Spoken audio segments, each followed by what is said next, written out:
Who we got? It's going to be Critter versus FatDuck. Critter, our resident Ike main. So loyal. So good for Ike representation, too. He is a very smart player. He understands the spacing tremendously with Ike specifically, which is what makes him more successful. But a D3 player, you don't see that often at all. I mean, there's a reason why his name is FatDuck. He's going to be repping the D3 as is expected. But let's see how he does against Critter's Ike. That was a cute little footstool from Ike. I wonder what shenanigans he has at a footstool. I have not seen. It's definitely one of the things in this game that is not developed, is footstool game. I mean, I've seen some pretty crazy things. Yeah. Like, we all joke about Little Mac, but his footstool shenanigans are of the most highest caliber, I would say. So we got really good spacing from Critter so far. I'm surprised we haven't seen more forward tilt out of the Duck yet. It seems like a really good tool for this matchup just because Ike has so much space with his character, more than you would think. I think that the way that FatDuck is playing is he's playing a much more projectile-based neutral, and then whenever Critter comes close, he wants to utilize the long range of the grab. Which makes sense because Ike doesn't have any way to deal with this Gordo other than, like, I think probably jab would do the trick to send it back. Yeah, that's right. You just need to find just a decent hitbox out there. Try to get the jab reset to grab. I mean, hey, even if he gives him that much room, he can maybe do like a quick forward tilt. Yeah, it's the Gordo right back because the Gordo will damage DDD. Oh, good counter. That was beautiful. And that's the thing. You can't throw out those options too often, and we really haven't seen that much aerial play from FatDuck, so he knew that Gordo was coming. Yeah, and the scary thing about that was a good setup from his neutral. What? The offstage juggle. But yeah, it's a good option. One of Ike's better options against these heavy characters. Oh, that was a good Gordo. I think he got him with the hammer, which is what killed him. This man with these Gordos. Busting out this Gordo tech right now. But yeah, the one thing Ike has for heavy characters is, like, most people think he has to commit to up smash, forward smash to get his kills. But forward tilt is fantastic in this game. Like, it has amazing range, and it kills at percentages that normal people would die at. So definitely be probably a tool we'll probably see him use the most to kill. Yeah, you can definitely expect those forward smashes. Good back air. That was excellent, sending that Gordo right back to its maker. Gets the good coverage from the platform, gets the up air out of his DDD's down B up B that he didn't cancel into the float animation. Another Gordo for Critter to somehow deal with. Nice, perfect shielding right through that F tilt. It really came out, but Critter was. I don't even actually know how many hitboxes that is. Good forward tilt. Oh, he gets that Gordo plants again. I feel like, how precise do you have to be to really stick that? Because I haven't seen, I don't see very many D3 players in general, but definitely haven't seen that. It's actually not too bad. He just has to make sure that he's going to throw it when he's below the stage and, like, probably within the range of where his hammer was when he just threw it off. Oh, good Gordo. He misses the follow-up, but... Wow! I don't think he expected him to do forward smash, so he let go of shield. That was a little not what I was expecting, but nonetheless, it was a good forward smash. I cannot believe that he got away with that. I think Critter will probably want to go to Battlefield, I would imagine. Maybe Delfino. I know he likes going to that stage with Ike, which, I mean, isn't bad for most characters in the cast. They all get some sort of advantage. I'm not really sure what stages are good to take DDD to. Probably something with a lower ceiling just because he's so heavy. But he didn't really kill. I mean, I guess he did kill off this top with his counter. I don't know. We'll see. I have no idea. I wouldn't be surprised at Battlefield, especially given Critter's nice disjointed hitbox. Yeah. I feel like the platform coverage in particular, combined with the massive hurtbox of DDD, would make Battlefield a very logical choice. And especially with the buffs that Ike has gotten, like, he can move so more fluidly around the stage, so having the platforms to give him more follow-ups is going to make him a lot more of a combo-oriented character, especially against a heavy character like him on Battlefield. But we are going to go to Dreamland, which is also a good choice, a lower ceiling as well, so... Yeah, this is not your Melee's Dreamland. This is that OG Dreamland from Smash 64. Yes. With that reasonable ceiling and those reasonable And they put platforms. Fountain of Dreams on this map, so, you know, that's the best part. Oh, man. That song. I think It's the greatest. It's my favorite song in the Smash series. It is mine as well. Oh, it's so beautifully done. Anyways, speaking of beautifully done, FatDuck already off to a pretty beautiful start. 46% on Critter. Still struggling to find a way through these walls and projectiles. Finally finds an opening. But wow, FatDuck still relentless with this pressure from these Gordos. Yeah, and I think we'll also see for the rest of... Oh, okay. I didn't expect that to happen. Good dash attack to get the Gordo hit and his own damage. But we'll probably see Critter use the platforms a lot more throughout the rest of this game because, I mean, obviously he's going to use them for the Gordo pressure as well. And I've noticed that very consistently from FatDuck. Anytime he's trying to recover onto the stage, he'll use the Gordo, like he did right there, just to alleviate some of the pressure off the ledge. Another good back air. Another thing that you don't see FatDuck doing, which a lot of D3 players have a habit of doing, is they'll grab the ledge, they'll let go, and then they'll do an up air on the ledge and then try to re-grab because it's more safe than most characters, but it's still a bad thing if you get caught with it. So I'm really happy to see that not overused. Oh, man. Oh, that good stay still Gordo. Oh, that was a weird bounce. Yeah, the platforms. Maybe throwing off the Gordo's bounces a bit. Oh. So yeah, we got a really patient game going now. I mean, he has to be patient. Any shot from these good lag from the Gordo. I don't know if he intended that to happen.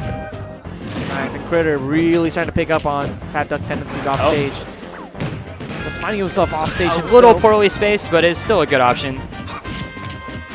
FatDuck giving him the stage back, so that definitely didn't go as bad for him as it could have. Really good spacing from Critter after that barely avoiding the grab. I would have liked to see a punish afterwards, but maybe just some more information to download. Oh, I guess he expected it to disappear before it bounced again. Oh! Great shield from FatDuck. FatDuck was totally expecting that, so. Wow, man. You were good right. use of the platform. That was excellent use of the platform, but how is Critter going to make it back onto the stage? With a forward air. That'll do it. That'll do it. That nice disjoint sweeping FatDuck. It's also weird. His Critter is also really likes to use his neutral B as a stage cover. Good up air. He definitely read that throughout. But he likes to use his neutral B to cover the ledge because a lot of people don't expect him to get it off before they grab it. He hasn't done it once. I mean, it could also be with the fact that every time he's tried to do it, FatDuck has had that Gordo waiting. That's true, yeah. We need to find newer options. It's a little too far on the stage to the right. Oh. A little too slippery. Yeah, he definitely needs to gain a better understanding. Maybe he's unfamiliar with the matchup and he just isn't quite sure as to where Critter's going to end up whenever he uses that side B. Yeah, probably. I mean, you know, Ike is not... these two characters is odd that we're seeing them being played together. Oh, good counter! And he still had time to get that recovery off. Yep. That was wonderful to watch. And that time Critter knew not to go off the stage against him. He was going to eat the Gordo. Critter, 218%. Max Living. rage. This is... Oh, but that was telegraphed. FatDuck knew, too. He went for the grab, just whiffed it. Oh. That's smart. That's smart. Going for the steal. Yeah, he definitely has FatDuck in a defensive play right now. Good jab to seal that out. 83%. This is going to be a rough do for FatDuck, but I think he could do it. He's got to get a really good combo. His moves will kill pretty fast here shortly, like 10-15%. I'm worried. I don't know if Critter honestly has the mental stamina to do this. Yeah. It's honestly, like, look at this. We're approaching near 4 minutes into this match, right? Yeah, I think the battle of attrition for Ike in this matchup is going to be really difficult. Yeah, because he has to get through so many different walls. Oh, good thing he grabbed that with the invincibility. Yeah, that was so terrifying. Oh. But there, FatDuck getting another grab. That was the most interesting little knockback on that Gordo. I want to get a game 3 just because this game is slowed tremendously. Like, they have both kind of figured out some things, still struggling a little bit. Game 3 will be the diamond in the rough, I think. And look at FatDuck just mixing up when he's going to launch those Gordos and which velocity. Yeah. Critter consistently has to be on his toes. Yeah, he's just trying to find a really good way to get in, but he's having a really difficult time. It can be so tough. Especially given how patient FatDuck is playing. Nice. But wow, this might be the opening that he needs. FatDuck on the corner once again. Good. Oh, he living. Still managing to come back. Yeah, he wanted to do that neutral B, knew it wasn't going to get it, and good back air to seal that. There you go. And look at the side. Get that game 3. Yes. Look at the mental trauma that man just experienced. And Critter will pop off one way or the other. It's like he's like has that someone called it recently that old school Smash mentality, where we have like this new flair of players that are more of like, you know, hey, good games, we play our games, we don't say anything, good or bad, good games, whatever. But old school Smash is, you know, a bunch of talking, hype, upsetness. There's emotion to it. You know, not to say that there is emotion. Yeah. Now, but it's all right. I'm not a D3 player. I don't have much knowledge on D3. I have no idea what stage he wants to take him to. I imagine it's probably something with less platforms. Obviously, he's getting so much out of his Gordo that the platforms are definitely taking away from that for sure. But I also don't think that Critter will probably take him to FD or let him take him to FD either. Well, we'll see. I mean, no, the platforms came in so handy for him, especially from a recovery standpoint. Critter using that side B and making it so tricky for FatDuck to get a proper read on exactly where he would be on the stage. Yeah. If I were to guess, we'd probably either run... Oh, maybe Duck Hunt. Never mind. My guess is invalid. What were you going to guess? I was going to guess Town and City, maybe run it back to Smashville. Town and City, I would think, is more likely.